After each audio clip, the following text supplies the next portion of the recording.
आपका स्वागत करता हूँ। मैं फिर से आपके सामने आ गया हूँ M1 की क्लास लेकर। आप सभी लोग अच्छे होंगे और मैथ्स की क्लास को एंजॉय कर रहे होंगे। कुछ चीज़ें मैं आपको बताना चाह रहा था और आपसे शेयर भी करना चाह रहा था कि मैथमेटिक्स में आपको डरने की बिल्कुल भी आवश्यकता नहीं है अगर जिनको डिफरेंशिएशन के फार्मूले और इंटीग्रेशन के फार्मूले आ जाते हैं।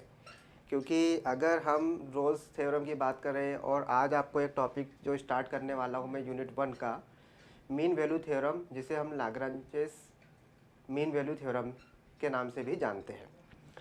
तो अगर डिफरेंशिएशन के फार्मूले अगर हमें पता है तो हम कहीं दोनों ही थ्योरम को किसी भी हालत में परफेक्ट करके आएंगे एग्ज़ाम में और गलत करके नहीं आएंगे। लेकिन अगर हमें डिफरेंशिएशन का फार्मूला नहीं पता है और हम डिफरेंशिएशन करना नहीं जानते हैं तो हम रोल्स हो या कोई भी मीन वैल्यू थ्योरम का कोई भी क्वेश्चन आप एग्ज़ाम में नहीं बना पाओगे।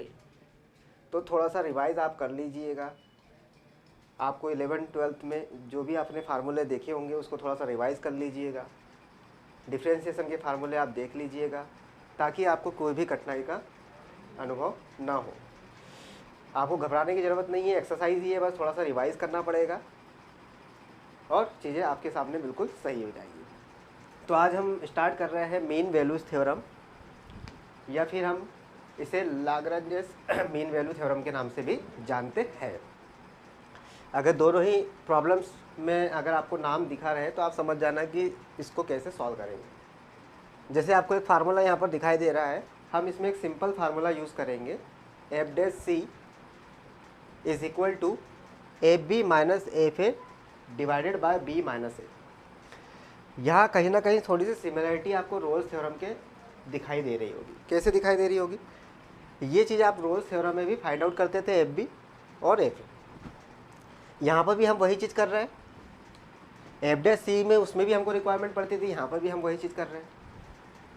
बस अंतर यहाँ पर क्या आ जाता है, लाग्रांज मीन वैल्यू थ्योरम या मीन वैल्यू थ्योरम हम किस लिए यूज़ करते हैं और थोड़ा सा डिफरेंस क्या है वो ज़रा हम यहाँ पर समझ लेते हैं। तो आइए देखते हैं। रोल्स थ्योरम की अगर हम बात करें तो रोल्स थ्योरम में हमें पता था कि ये कोई कर्व होता था जिसमें आपको एफ ए एफ बी दोनों की वैल्यू आपको इक्वल मिलती थी। और यहाँ पर हमें एक पॉइंट जिसकी वैल्यू हम निकालते थे सी, जो क्या होता था, टेंजेंट होता था। टेंजेंट की वैल्यू हम फाइंड आउट करते थे, tangent parallel to X axis. अब यहाँ पर अंतर क्या आ जाता है? यहाँ पर अंतर ये चीज़ का आता है कि जब हम मीन वैल्यू थ्योरम और लाग्रांजेस मीन वैल्यू थ्योरम की बात करते हैं तो उसमें हमको टेंजेंट की वैल्यू ना मिलकर किसकी वैल्यू मिलती है?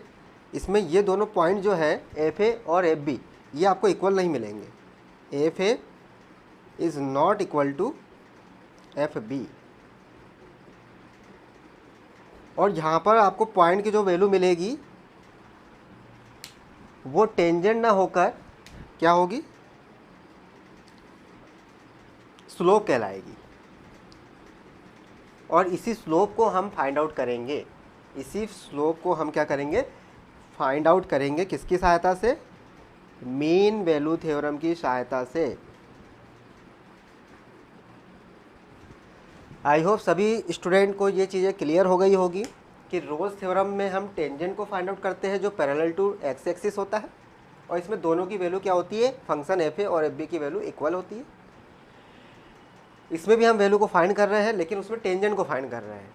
लेकिन अगर हम इसकी बात करें मीन वैल्यू थ्योरम की तो उसमें आपको जो फंक्शन मिलेगा एफ ए और एफ बी वो आपस में इक्वल नहीं होगा, और जो आपको पॉइंट मिलेगा वो स्लोप कहलाएगा। उस स्लोप की वैल्यू को हम क्या करेंगे, फाइंड आउट करेंगे। तो दोस्तों आपको ये सारी चीज़ें क्लियर हो गई होगी। तो ये थोड़ी सी थ्योरी हमें जानना बहुत ज़रूरी था। अब हम इसको डिटेल में नहीं जानेंगे क्योंकि थोड़ा सा बताना ज़रूरी था, इसलिए मैंने आपको बता दिया और दोनों चीज़ें आपको समझ में आ गई। ये फार्मूला आपको बहुत ज़्यादा याद रखना ज़रूरी है अगर आप मीन वैल्यू थ्योरम का क्वेश्चन सॉल्व करना चाह रहे हैं। तो अब हम क्वेश्चन देखेंगे, उस क्वेश्चन से आपको ये पता चल जाएगा कि इसको हम सॉल्व कैसे करेंगे। तो नेक्स्ट वीडियो में हम इसका क्वेश्चन देखेंगे दोस्तों और जानेंगे कि कैसे इसको सॉल्व करते हैं। ठीक है, थैंक यू।